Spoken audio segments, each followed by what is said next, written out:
we'll ask for the icebreaker, each of our panelists to break the ice by giving a sketch of their life journey and what led them to the research questions that they're interested in at the moment. I think that the unifying theme on my life's journey has been that I always felt that I was making lots of mistakes, lots of errors. I loved working on different scientific fields, and I very quickly realized how difficult it is to do good science, how easy it is to be biased, how easy it is to make mistakes. I was also very much interested in the fine print font of methods, which are usually bypassed by most readers. I thought that they were very essential, but kind of not paid enough attention. And increasingly, I gravitated towards understanding how we can improve methods, how we can improve research practices, how we can improve our ability to detect mistakes and errors, primarily my own to start with. I think errors are out there all the time, and the worst ones are the ones that we just never recognize. The ones that are recognizable are probably okay because we can fix them if there's honesty, but there's so many that are so difficult to recognize. And I think that this is what I'm still struggling with, probably making even more mistakes and more errors. I'm greatly honored to be on this panel with John Ioannidis, and I'm looking forward to him pointing out my mistakes. I grew up in a home where I was encouraged to think about everything possible. And my parents were enlightened enough not only to teach me their own Christian worldview, but other worldviews. As a teenager, I loved math, science, and languages. And very soon, I wanted to know where mathematics fitted into science and where science fitted into our understanding of reality. And also, I was motivated by the question of how reliable these things are. And when I got to Cambridge in 1962, I decided to befriend people who did not share my worldview in order to understand theirs. And I've been doing that ever since. For the past 60 years. Thanks so much, John. So again, thank you so much, both Johns. I'm really looking forward to the discussion. And I thought we'd start off with considering the scope of, the limitations of science. And John Ioannidis, you're a world authority in this sort of realm. I thought I'd start with something that you've said, that doing science is like swimming in the ocean at night, in that it's risky and yet exhilarating at the same time. I wonder if you can elaborate on what you meant. I love swimming. I grew up in Greece, and obviously swimming at calm sea in the Mediterranean is quite a unique and very refreshing experience, both physically and spiritually, and on all sorts of experience. I think that science is equivalent, to being in a vast unknown, which you have to approach with positive spirit, with a positive outlook, with excitement, with a wish to know more. But at the same time, of course, there's risk, there's unpredictable components, there's darkness.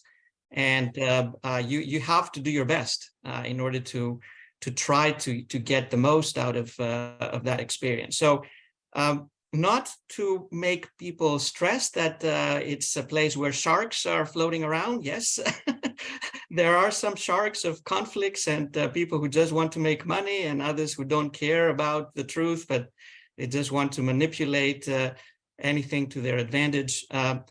But it's a fascinating experience, and I think with that perspective, it can be a very enjoyable experience as well. It is dark, it is fluid, it is evolving, it can change very rapidly. But this is great, and the greatest thing is that there's no authority. You mentioned the term authority, which I have a lot of caveats. I wouldn't like to think of myself as authority, because then probably I would not qualify as a scientist at the same time. Thanks. Professor Lennox, do you have any thoughts on the metaphor? Well, I've always been interested in people that took risks in their science because I'm a pure mathematician, and that's not such a risky business as swimming in a shark-infested sea in the dark. But I remember reading about a researcher in Germany, a surgical resident. He's called Werner Forssmann. And in 1929, he anesthetized his arm and snaked a catheter up a vein to his heart. And to make sure it was where he thought it was, he checked it with an X-ray. And he survived the experiment, but lost his job. And his colleagues scorned him. But actually, he won the Nobel Prize. So science certainly can be very risky. And one of the people that has been very helpful to me in connection with what John has just said to us is the brilliant Nobel Prize winning American physicist Richard Feynman. And he says that all scientific knowledge is uncertain and regards this experience with doubt and uncertainty as important. He says that he believes to solve any problem that has not been solved before, you have to leave the door to the unknown ajar. And one thing that he said has stuck with me for years, and it's this: one should always be careful to record all the evidence against one's own theories. One should bend over backwards to consider it, since the easiest person to fool is yourself. Professor Ioannidis, if memory serves, that was reporting negative results was an issue raised in your very famous paper, Why Most Research Publications Are False, which the titles are very challenging and perhaps hard to believe proposition for most people when they think about science. I wonder if you could discuss some of the themes from your paper that says why most research findings, research publications are likely false. Under most circumstances, the odds of making a discovery at the first pass that is correct are very, very low. The reasons for that are multifarious, but basically we are just searching in that dark ocean. We're just trying to do things that are very difficult. There's some things to be discovered, but there's also a lot of false leads. There's lots of null findings that may creep up. And at the same time, we have all sorts of biases that are operating much in the way that Feynman was describing to try to make fools of us. In another paper, along with David Chevalerias, we mapped 235 different types of biases just in the biomedical literature. And I think that this is probably an underestimate. So we watch out for some of these biases, but probably we cannot avoid some of them. And maybe we are just entrenched in some others, depending on what our background is, what our knowledge, what our motives, what we try to do and why we try to do it. On top of that, there could be conflicts, there could be financial conflicts, there could be motivations that have nothing to do with just arriving at the quote unquote truth. And then you have the superimposed difficulties of having very limited resources. Unfortunately, science, even though it is so important, it is underfunded. There's very little commitment, unfortunately, to scientific funding. And we have lots of very smart people who are trying to do science. So if you divide that pie, the vast majority can only run very small studies that are underpowered. They don't have the ability to make discoveries. And at the same time, they have a very high risk of getting things wrong, even if there's just a tiny little bit of bias. So if you connect all of these problems together, even someone who's very well-intentioned, the odds are in most scientific fields that the first pass is not going to be a greatly successful story. The good thing about science is its iterative nature and its ability to eventually correct itself as we do more experiments, as we try to replicate original observations, hopefully with more rigorous approaches, with better methods, with less bias or removing bias. So eventually, hopefully, we get things sorted out, but our first pass, much of the time, most of the time, in most fields, in most disciplines, in most approaches, is likely to be wrong. Professor Lennox, have you had a chance to look at that paper? Oh, absolutely. And you know, the essence of science is hypothesis testing. So I thought I would test Professor Ioannidis' hypothesis in Oxford. And I asked one or two eminent scientists in the past few days about this problem of reproducibility. And one of them immediately said to me, it's very real. And for that reason, I completely changed my field of research. Because when I tried to reproduce some of the experiments that were necessary for my work, I couldn't get the same results. So he's hit something very important. But what's so interesting for me in listening to this is that pure mathematics appears to be somewhat different. Now, let me try to explain that. You see, in experimental sciences, and I love John's response to this, in experimental sciences, the experiment is the real work and the paper is just a description of it. But in mathematics, it's the paper itself that is the real work. In other words, our papers, though they don't describe everything we do, and there's lots of exploration, but we hope that our paper contains a complete version of the argument. And that means that you can replicate a math paper by reading it and checking it. So when I've served as a peer reviewer, I've read the papers closely and checked all the steps of the proof. And that means actually that I've replicated the results. And anytime I want to use an argument from someone else's paper, I have to work through the details. And that means that you're replicating it again. That's the positive side, but there is a negative side because there may be a problem in mathematics with very long and very complex papers that are virtually uncheckable except by very few people. But in reading John's fascinating stuff, and I think he's hit on it's an explosive field. I wonder, John, how do you avoid the kind of self-referential problem? If most research results are false, how does that apply to your own paper? I think that my own paper probably suffers from the same problem. So it has to be scrutinized in the very same way, and that applies to all my papers. I'm very happy that you mentioned this transparency that exists in some scientific fields that is more prominent or more routine compared to others. And mathematics clearly stands out because, at least in theory, one should have the whole work presented. As you mentioned, even then, very often it is becoming very difficult for someone to find the time and effort to really check everything. And talking with several mathematicians who I admire, and I believe that they know what's going on in their field, they also worry that many of these very long, complex, and elaborate papers have never been checked. So it's possible that some of them are not actually replicable. In other scientific fields that don't have that same kind of deduction-oriented approach, I think the problems are more major because achieving transparency requires more steps. It requires having the full data, having the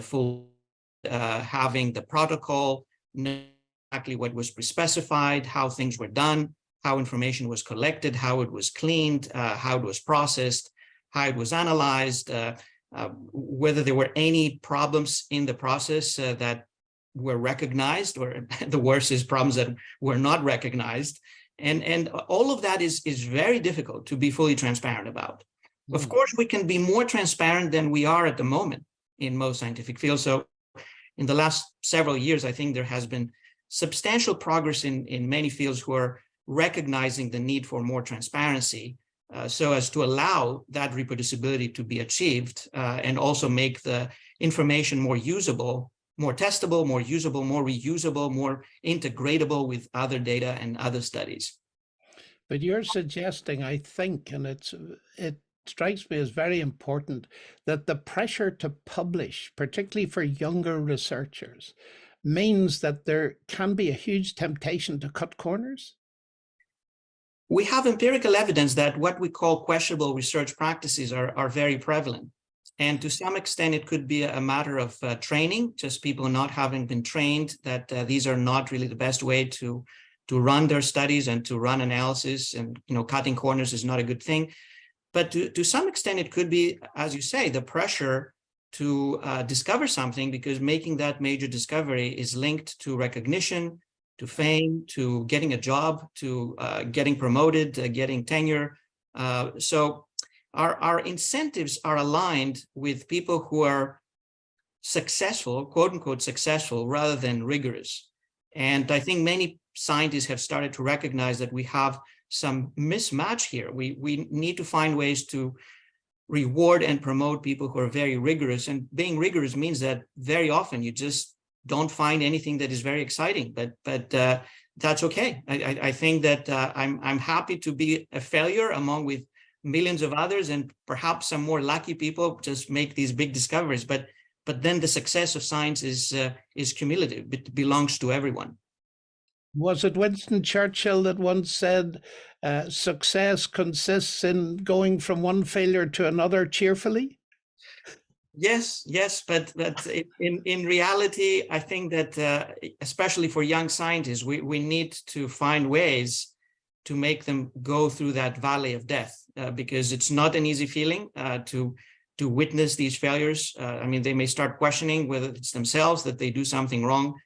And of course, if we don't reward their persistence and their hard work, we just give them the wrong incentive. So we need to tell them that science is difficult. It's very difficult. It's honorable. It's a great enterprise, and please keep trying. But we don't expect you to come up with a Nobel Prize in your PhD or your postdoc. I know this well. You know, I'll never forget on my PhD oral, they discovered a mistake in the middle of my thesis, and they forced me to spend the whole night trying to put it right. And at 4 o'clock in the morning, I discovered the answer. So I managed to get a PhD. I'm sure that there are such horror stories for most of us. Can I, before we move on to considering the scope of what sort of questions can science answer, I just sort of ask each of you if you wanted to name a common misconception about science that you wish was less prevalent. If I can start, I think a major misconception is that science is certain, that science is perfect, that science is always right. Science is, at least empirical science, is a probabilistic approach. So we try to maximize the chances of being right, and we try to minimize the uncertainty. But very often we're dealing with tremendous uncertainty. And I think that we have to be honest, and it shouldn't be a weakness. I think it should be seen as a strength of science, that there's so many other approaches in life that give you, or supposedly they make you feel that there is certainty. Well, science is ideally telling you about uncertainty. So that's its real strength. And I think that people are not easy to grasp that much of the time. Yeah, I would agree with that very much. One of our eminent scientists, Lord Winston, said that very strongly not long ago. He said science is not about certainty, it's about probability. It's not about absolutes. And then he added, we scientists give the impression that science is about the truth. It's not. It's about what is most likely. And I would add to that the notion of paradigms. And Thomas Kuhn long ago warned of paradigms that produce within science a box-like structure, and it's so rigid that things that didn't fit into it, and which are often just overlooked. And sometimes people get it into their heads that something simply got to be true, and then they ignore conflicting evidence or dismiss it as irrelevant.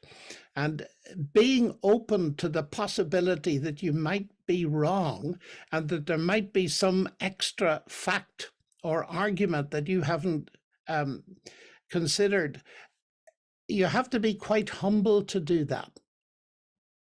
So humility is one of the hugely important traits in any scientist. What other characteristics do you think are important? I do like the 4 norms of science that Robert Merton proposed. It's about 80 years now. So you need organized skepticism, you need universalism, you need communalism, and you need disinterestedness. So now do we have these norms satisfied in scientific work that we're doing nowadays? I think all of them can suffer to some extent, sometimes to a very large extent. For example, it would be ideal if all scientists were doing science with no conflicts of interest, but we know that there's very prominent, visible, sometimes not even visible, but still prominent conflicts of interest affecting science. We know that it's ideal if everyone can be involved, but there's still a lot of inequalities. Society has a lot of inequities and a lot of unevenness and a lot of problems that are transmitted into the scientific workforce and scientific participation. It would be wonderful if we can share everything with transparency, but we are struggling to share more data, and many fields would not share data for various reasons.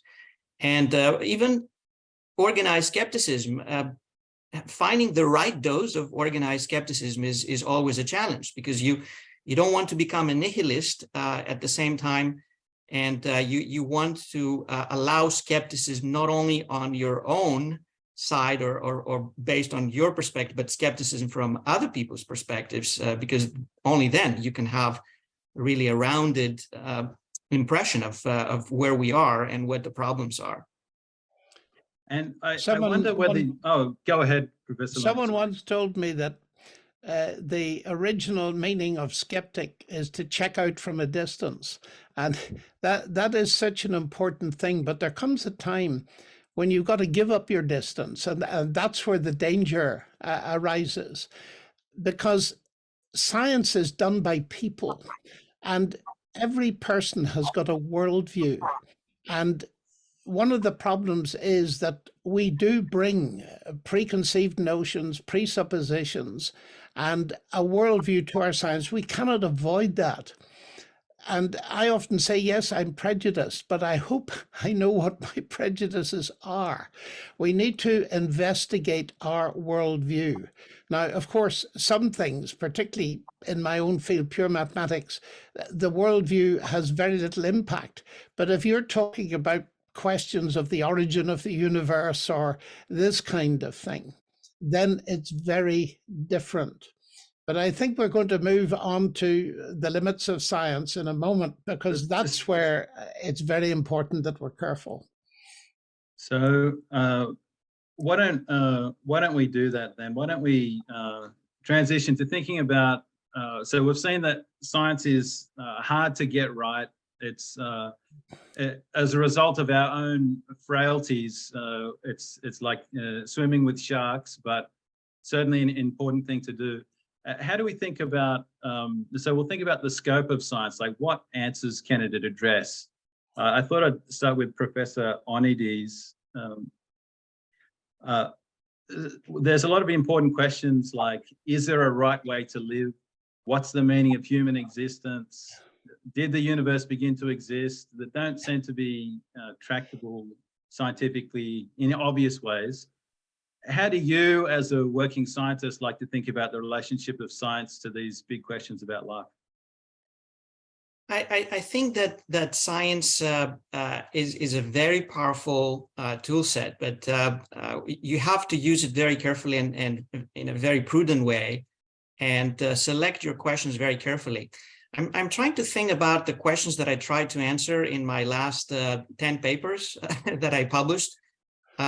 Probably many of them, maybe most of them, I had no clue that they would exist or that they would arise when I started my scientific career a few decades ago. So I say this because what are good questions or what are answerable questions or what might be within the remit of science does change over time.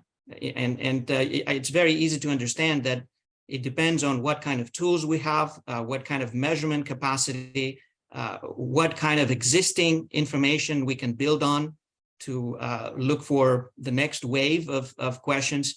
So if you ask me, what are the questions that scientists will be asking 50 years from now, and unless we have discovered the way to destroy humanity, and unfortunately we have found many ways that we can do that, so I hope that it doesn't happen.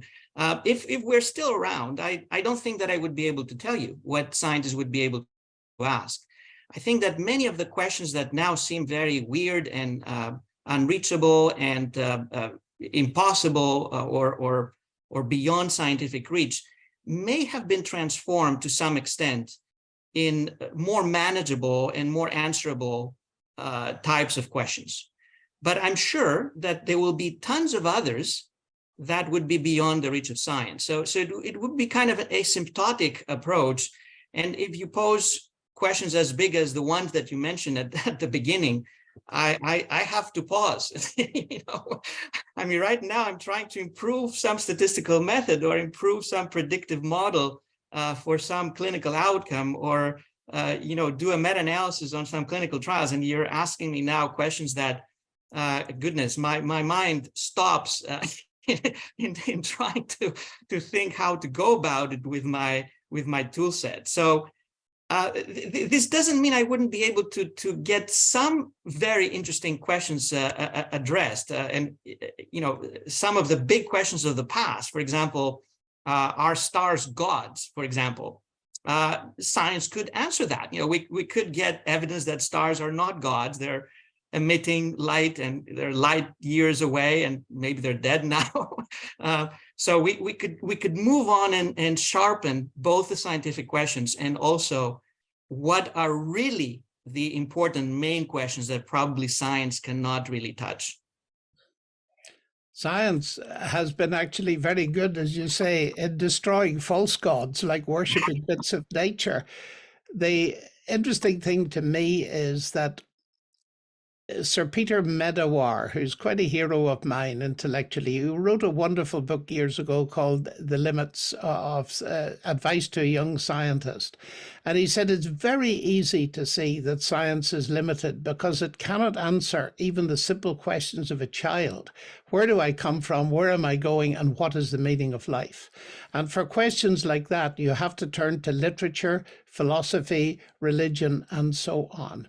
And I think the hugely important thing is to realize that science is powerful precisely because it limits the kind of questions that it can address. But often it is incapable of addressing the really big questions, particularly the questions of meaning and purpose in life. And most scientists recognize that, like Medawar did, nor can it address the questions of ethics. I mean, science can tell me that if I put strychnine in my grandmother's tea, it will kill her. But science can't tell me whether I ought to do it to get a hold of her money. And things like that point out to us that science is limited, but, and here's where the mistake is made, there's a very common idea around that science and rationality are coextensive. And I think that's absolutely false. In fact, if it were true, half the faculties in Stanford would have to close overnight because you'd have no history, you'd have no literature, you'd have no philosophy. And we make the mistake thinking that science equals rationality. And that's a huge mistake. And it leads to what we call scientism, the idea that science is the only way to truth. Now, I love logic. And one of the things that amuses me about that statement, science is the only way to truth, is that it's not a statement of science. It's a statement about science. And so if it's true, it's false. It's logically incoherent. So we need to be humble here. Science can guide us, I believe myself, guide us in a sense and help us. For example, I would want to argue that science, the very fact we can do it, the very fact that the universe is mathematically intelligible, gives evidence, indicator, that there is a mind behind the universe. But although science can point out patterns, designs, this kind of thing, it cannot identify the designer. That has to come from another kind of source. But that other source need not be irrational.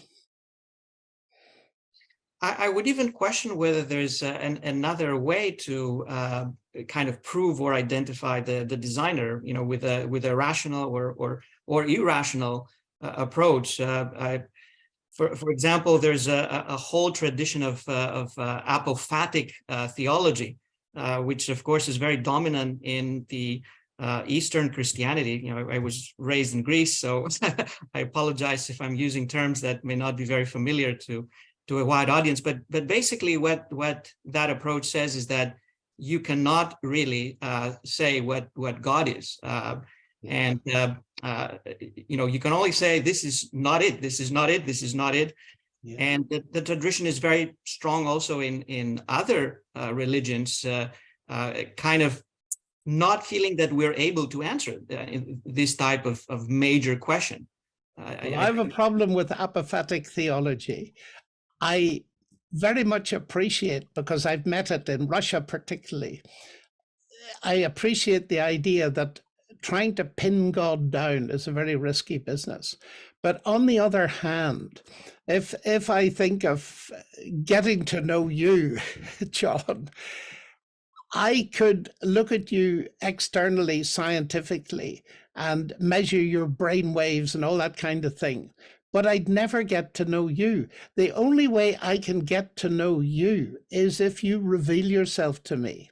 And I think one of the dangers of apophatic theology is it sometimes forgets the fact that, yes, we need to be careful before we try to say God is exactly this. But on the other hand, I believe that God has revealed himself to us. And that's the other side. I think it's perfectly rational and reasonable and not arrogant to accept what God has revealed of himself, particularly in scripture and in experience. So I think there are two sides of it. There's the side that keeps us humble. Let's be careful about putting God in a box. But if God has revealed himself, and if you reveal yourself to me, as you're very generously doing this evening, then I'll accept that and I'll understand that. That's a revelation. But the interesting thing is, I could never produce that information without interrogating you and listening to you talk. So it seems to me that there are two sides to this whole thing.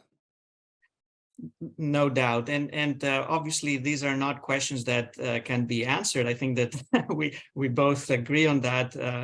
And I think that it's difficult to have these complementary approach respected. This is what I worry the most, that we have people who sometimes feel very strongly about science, people who feel strongly about religion, people who feel very strongly about poetry. You know, I love poetry and literature, and they feel that this is all that exists, and or even within religion, you know, people who feel that it's only apophatic or only cataphatic that or is the dominant way to go. And I think that personally, I feel that humans, we're wonderful, pitiful at the same time. We need some empathy. We need some understanding of each other. We're struggling with these big questions, not being able to get easy answers. And I think the least we can do is just try to respect that we're all in of trying to answer these questions that, as you say, there appear in the first years of our life.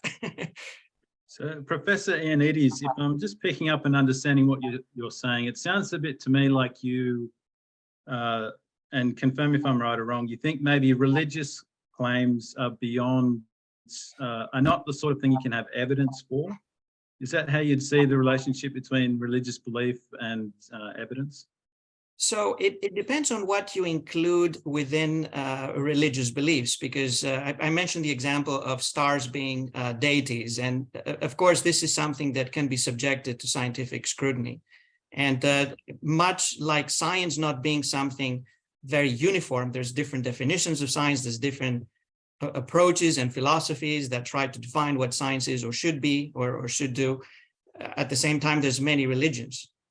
So I think that some of them may seem to contradict each other, although some of the major issues seem to be converging. For example, these questions of apophatic versus cataphatic, you will find them across very different religious in different kind of incarnations of the philosophical undertones.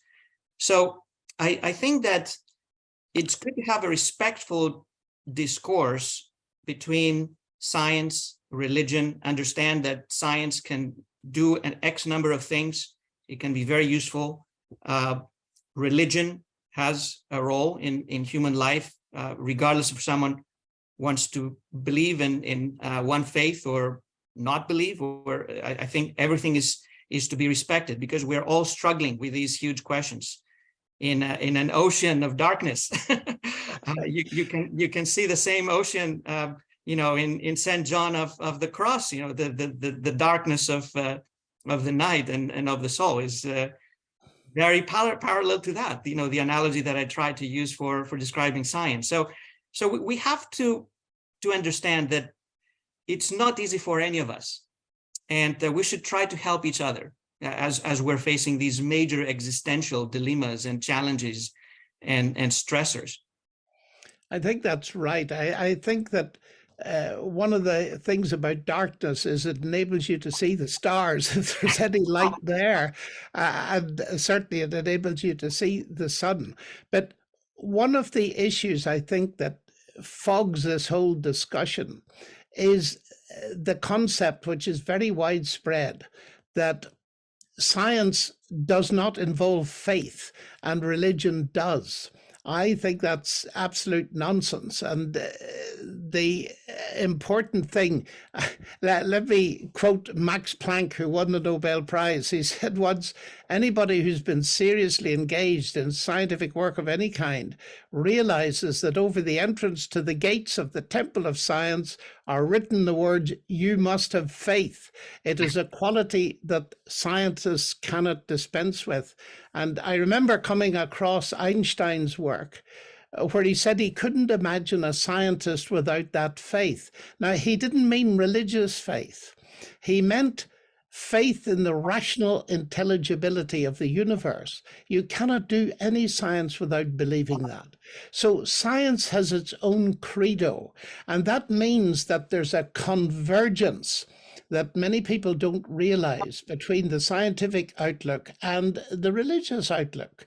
And so in response to the point you made, Luke, just a moment or two ago, there's a danger in thinking, yes, science is rational, it doesn't involve faith, and it's based on evidence. Well, I want to say my faith in God as a Christian is rational, and it is based on evidence, both historical evidence and experimental evidence.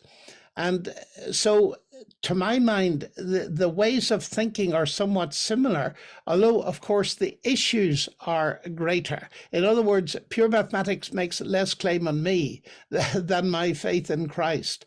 But there's a deep similarity.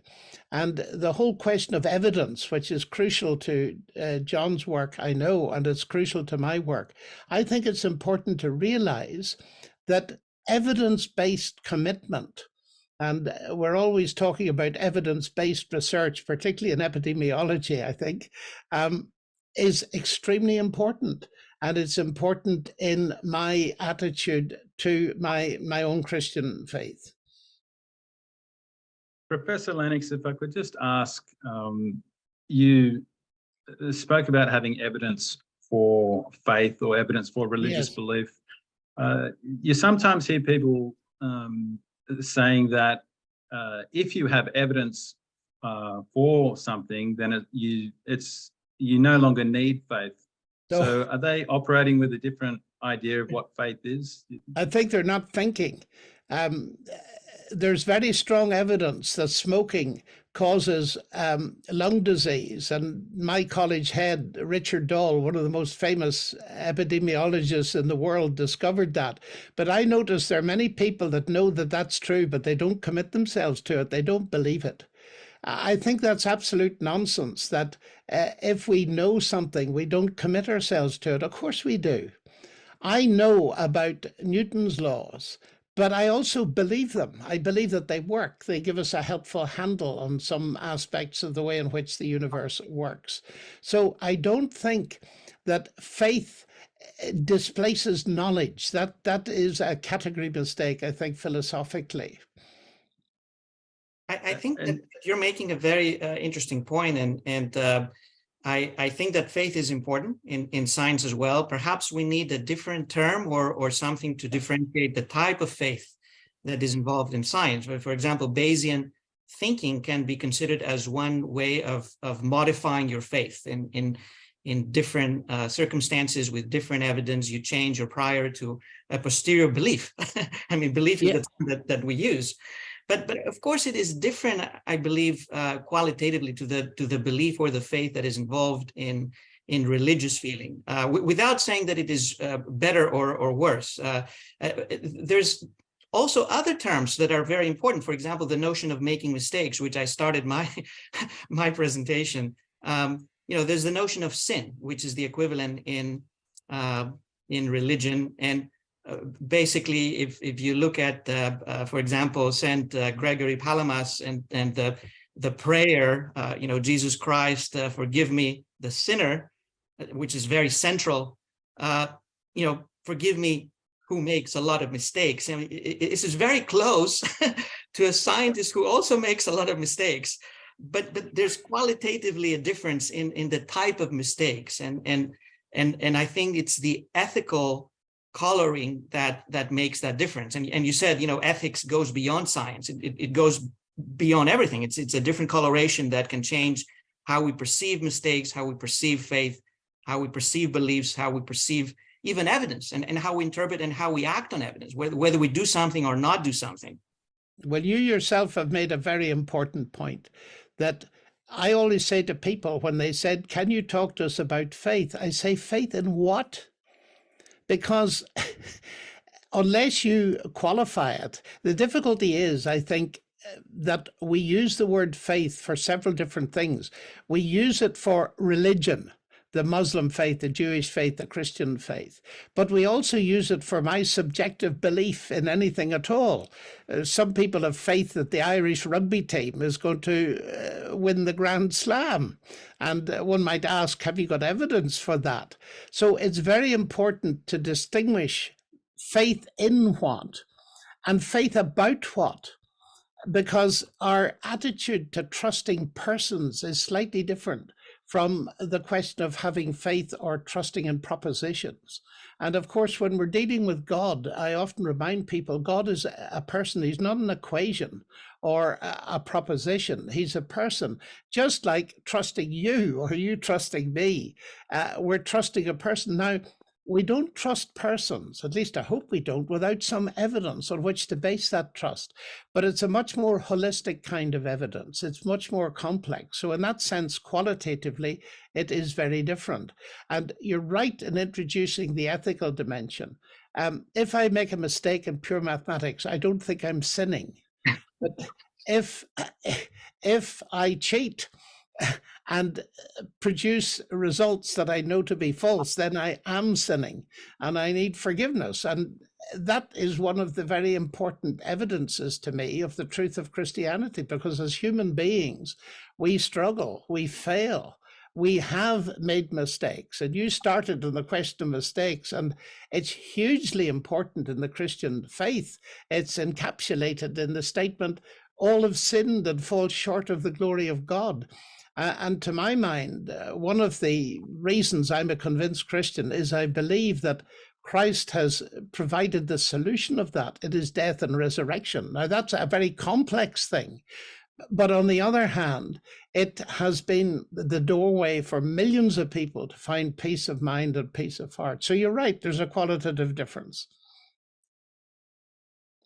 Professor Lennox, if I could just touch on this last point, I wonder if some viewers might be wondering about this fact that you've this claim about a resurrecting savior that Christianity has, that you're a defender of.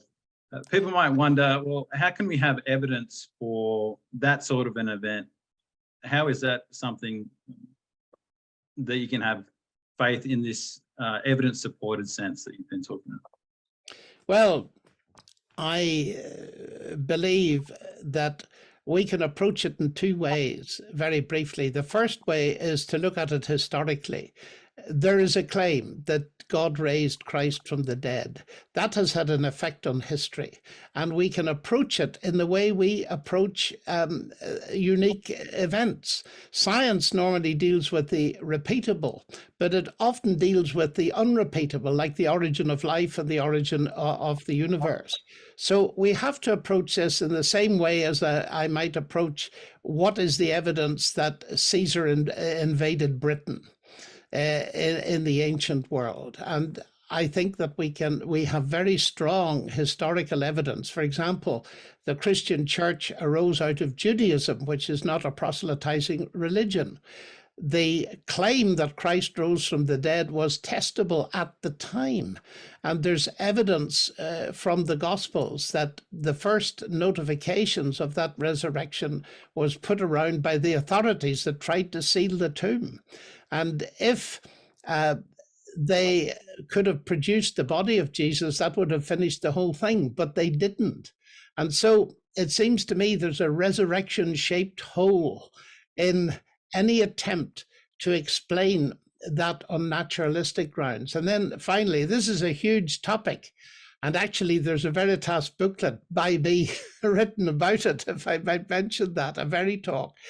The other side of it is the existential, experiential evidence.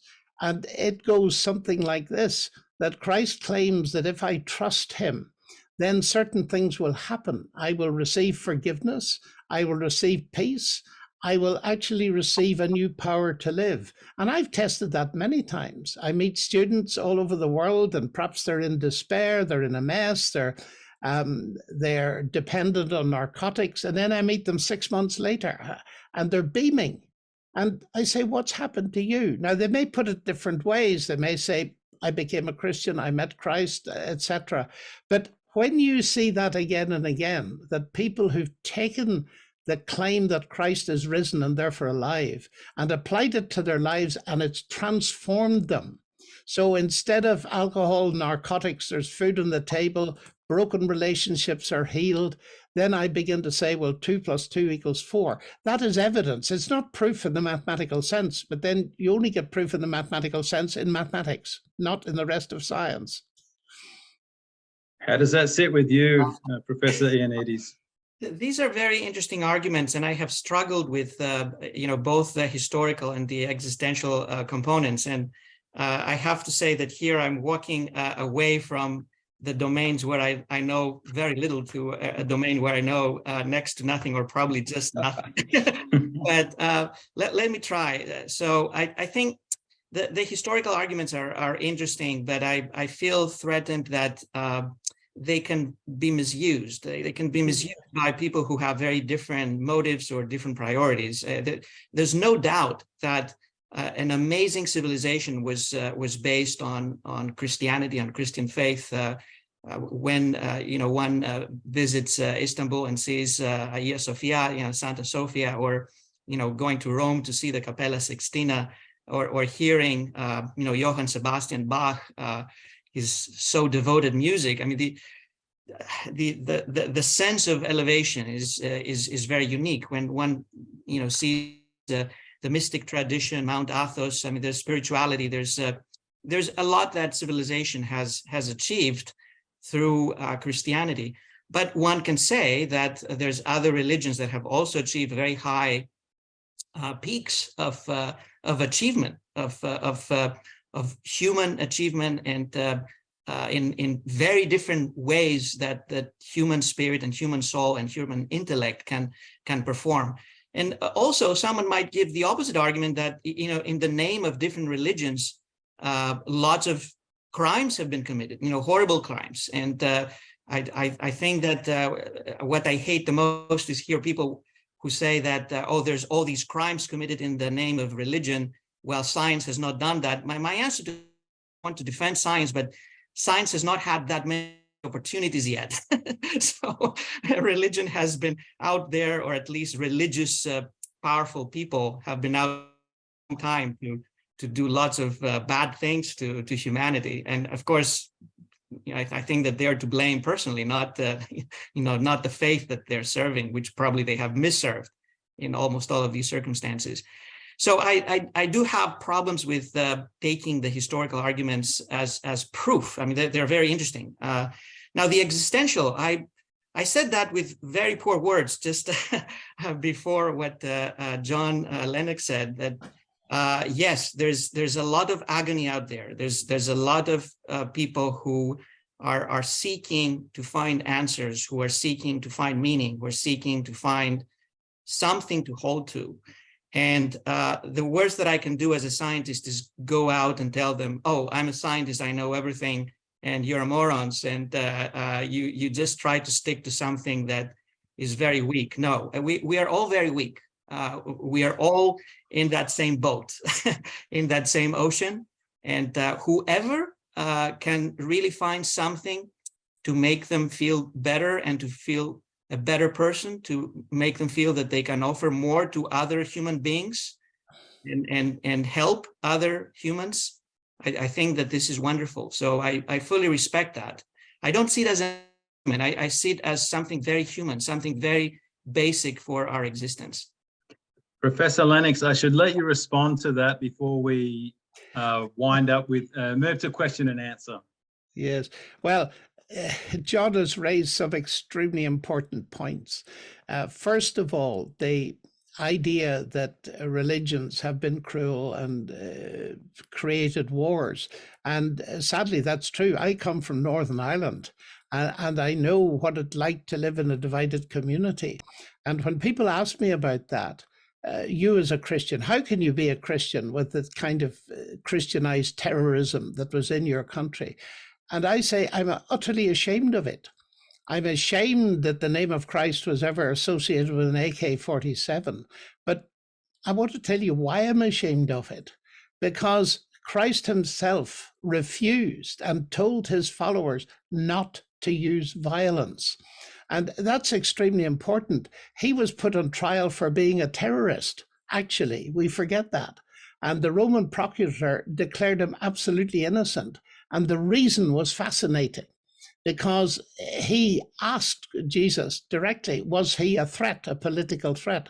And Jesus said, my kingdom is not of this world. Otherwise, my servants would have been fighting.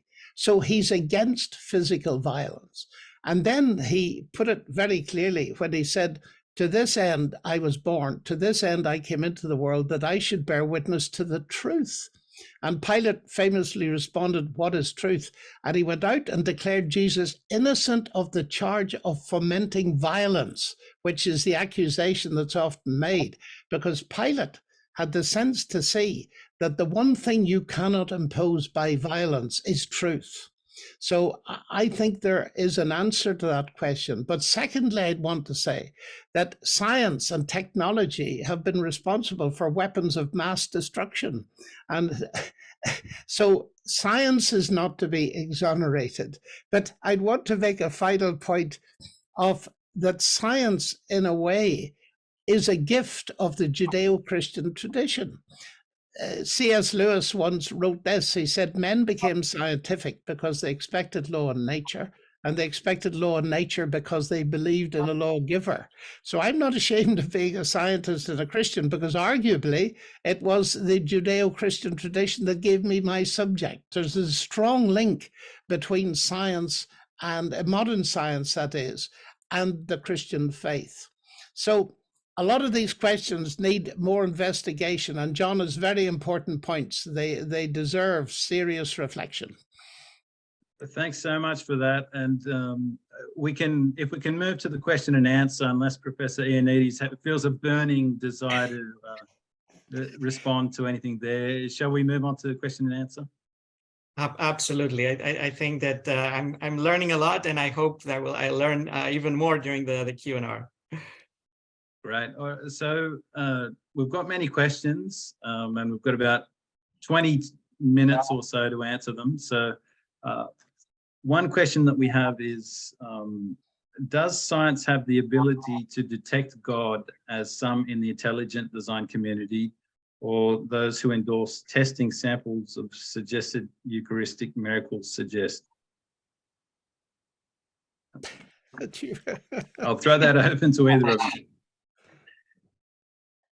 Well, I think that I already took the apophatic side, and I think that it really understanding God. John Scott Arigenna said that not even God can understand himself, because he's not anything that is created. And you will see that very strongly in Orthodox Christianity. You will see it. You will see it in Catholicism. I mentioned John of the Cross. You will see it in Protestant thinking. Søren Kierkegaard has taken that position very often. You will see it in Judaism. Maimonides is a very strong apophatic proponent, and he was actually a physician and scientist. I was born in a hospital in New York that was named after him.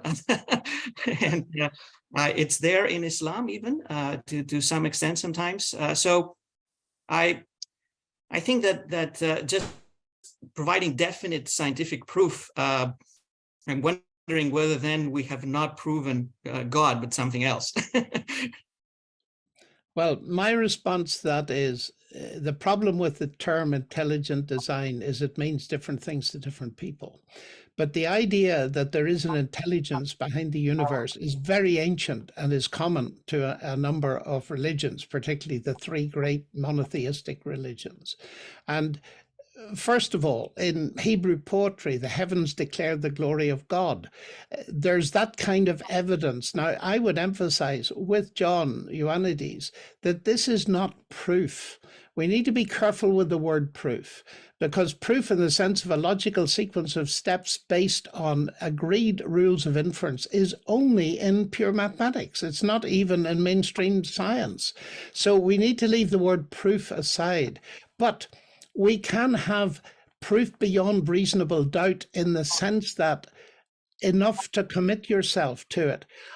I've been married to the same woman for 55 years nearly, and I can't prove to you mathematically that she loves me, but I risk my life on it. And that's what I mean. So for me, the evidence for there being intelligence behind the universe is first the simple fact that we can do science, that there is, at least in part, accessibility from the human mind to the universe out there. And that's a remarkable thing. It's utterly astonishing that we can understand anything at all, so that we can reduce it in a way to the language of mathematics. Another evidence from within biology, to my mind, is the fact that in each of the 10 trillion cells of our body, there's encoded a huge database, the human genome, that Francis Collins described as the language of God. You've got a word 3.4 billion letters long that's got a semantic dimension to it. It's a semiotic thing. And whenever we see language of any kind, whether mathematical, computer, etc., we immediately infer upwards that there must be a mind working somewhere in this. So I think we can have indicators. And John mentioned earlier the great music, the great art that has been produced. Now, I have in the back of my mind his voice telling me, and I'll always remember this, that we need to be careful not to put God in a box. I'm not trying to put God in a box, but what I'm trying to do is, if God says to me, the heavens declare my glory, I can take that seriously without committing any arrogant attitude. So for me, it's both and. Be careful that you don't put God in a box, but secondly, accept and open your mind to the possibility that God has said something that we can take seriously. Okay, thank you. I think our next question, I'm going to reinterpret. I think there might have been a typo, but it says, Dear Dr. Lennox, how are the historical and experimental, I think they mean experiential evidences that you suggested, how are they compatible with other religions? Well, compatible with other religions, that raises a huge question. And it's quite a sensitive question, actually. I have friends in all religions, and I have sought to develop that, because once we start discussing the differences between religions, the big danger is that people think that I'm superior to you and I'm looking down on you. And what we've got to establish before we even begin this question is the hugely important thing of mutual human respect. Now, from where I sit, and it's actually common to the three monotheistic religions, is I believe that you, listening to me and watching me, are made in the image of God. That means that you have infinite value, and I'm going to be very careful how you treat me. That was one of the basic, how I treat you. That was one of the basic lessons my parents taught me in Ireland, that you value everybody no matter what their worldview is. And it's only then that we can begin to discuss the differences between religions. Now, leave Christianity out of it for the moment. Religions won't agree with one another. Islam, Judaism, Christianity have one God. Some religions have millions of gods. They're not going to agree. And when I say this publicly, my friends in those religions say, that's exactly right. We do not agree with you. So the question is really, for me, I'm a Christian. Are there reasons for that? And the answer is yes. And some of them are, as I said, they're historical, and some of them are personal and evidential. And I have to ask myself the question, looking at these different ways of life, because most religions prescribe a way of life, how does it cog into reality? And so I've had to make up my mind about what I believe to be true. And I believe that everybody else has to make up their own mind, I hope on the basis of evidence. And some of the things I said to you earlier, that is the question of what it is that Christ offers: forgiveness, peace with God, and a knowledge that we're accepted by God. Those are decisive for me. And it's up to representatives of other religions to decide whether their religious tradition offers them that kind of thing that satisfy them. I can't make up their mind for them. And I wouldn't, because in that sense, I feel fairly reasonably sure that I can represent Christianity, but I can't represent them. They must, and have every right to represent themselves. Okay, thank you. We've got another question. This is for both of you. What advice would you give to young scientists starting out? Maybe I can go first. I think that they should do things that they are excited about, things that they feel enthusiasm. Enthusiasm is a Greek word, and it has God in the middle. So you put God in you, and that makes you enthusiastic. And don't give up. You know, science is very difficult. Science takes time, it takes effort, it takes failure, it takes acknowledgement of failure. We learn from our mistakes, we learn in the process, we try to improve things. And, you know, for someone who also wants to go down a path of science plus some application like medicine, which is something that personally I felt was very important, it's also about helping other people and making a difference in their lives and hopefully saving lives. I mean, that's even more difficult to do, but it's an honest endeavor, it's an honorable endeavor, it's a difficult endeavor. Just keep your enthusiasm. Don't let that go away, no matter what. There's lots of bad situations and people who will try to diminish your enthusiasm. Don't let that happen. Don't let that happen. Yeah, I think that's absolutely key. Enthusiasm and passion, because oddly enough, the more intellectual a topic is, the more emotional energy you need to keep going. And you'll get a lot of discouragement. But I'm in a college here in Oxford that has a great emphasis on medicine and the caring sciences. And I often think if I had life over again, I'd want to add that kind of dimension. I mean, just think, for example, of the pioneering work of Richard Dahl that I knew very well on smoking and lung cancer, and all the discouragement that they got at doing that research when the pressure from the tobacco companies and all this kind of thing.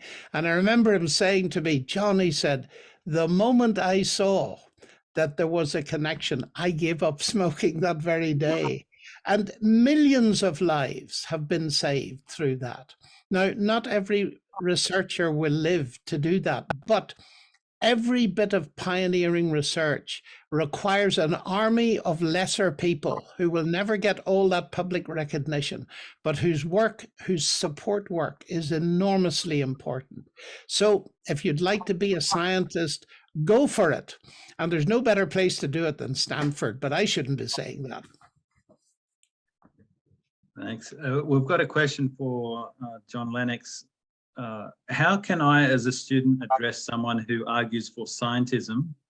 It seems the hard sciences detect parts of reality that are susceptible to mathematical measurement, but scientism assumes that this is the only part of reality. How can I cordially argue against this to my peers? I think you can do it cordially, first of all, by pointing out major scientists like the one I mentioned, Sir Peter Medawar, who says it's just not true. And secondly, if you can be gentle with your logic, point out that scientism is logically incoherent because it says that science is the only way to truth. But the statement science is the only way to truth is not a statement of science. It's a meta statement. It's a statement about science. It's a philosophical statement. So if it is true, it is false. Scientism simply goes too far. And the point I made earlier is actually very important, that we're in universities where there's literature, philosophy, history, theology, all these kind of things. And if scientism is true, those faculties would have to be shut. So it actually is incoherent. It's overreaching. It's writing science far too high. And actually, I find sometimes when I've been discussing with people, it can be an intellectual cop-out, because it means that people who adopt that view are not prepared to consider anything else. They've boxed themselves in. And that's a serious mistake for a scientist to do. But read widely around this, because you'll find that scientism tends to be a view perpetuated by very vocal people, and I shall refrain from mentioning some of them because they're associated with Oxford. Okay, great, thanks. We have another for Dr. Lennox, but I'm sure Professor Ioannidis, you can give your thoughts too. So this is to Dr. Lennox.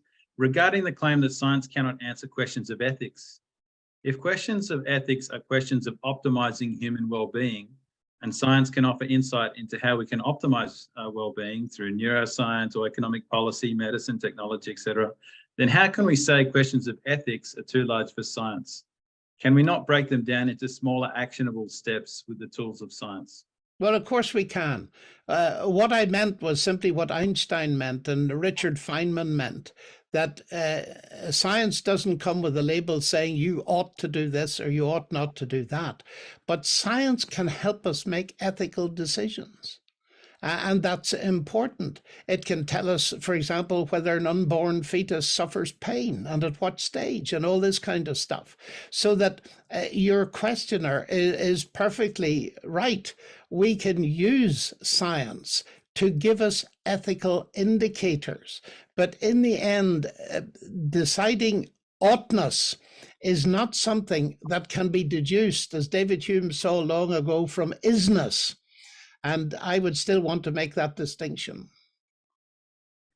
Maybe I could try to add to that some thoughts. I think that ethics can also be a scientific discipline, and it ought to work also with scientific considerations. And in real life, especially for practical science applications, having accurate information and communicating accurate information is tremendously important. So it can make a huge difference. And regardless of what ethical system we would want to engage with, I think ignoring science and ignoring that information would be unethical. I can not think of a situation where you say, I don't want to know, even though we have information, I just shut my ears, I shut my eyes, and I will just throw dice, even though I might have some better approach to informing and then making a decision.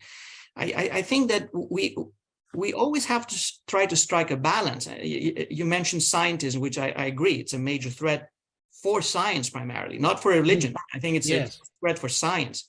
But when I meet people who are in that frame, what I try to do is try to find out why they have taken that position.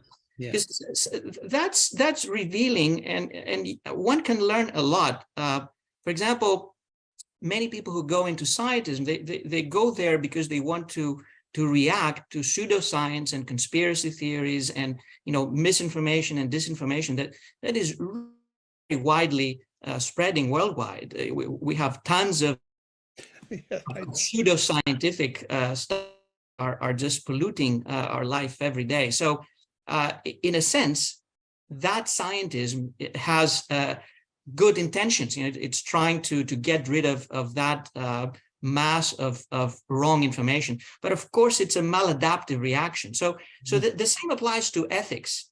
At the end of the day, perhaps very simplistically so, as I'm trying to say, how can I help people? How can that I love people the most? You mentioned love before, and I think this is so central. It doesn't sound like a very scientific term, but you want to help people. You want to help them make the best decisions, do the best for them, and make the best for the community. Yeah, I absolutely endorse that, John. And it's important. It puts it better than I put it. It's very important when making an ethical decision that we know. And if science gives us information that will help us, well, by all means, let us have it.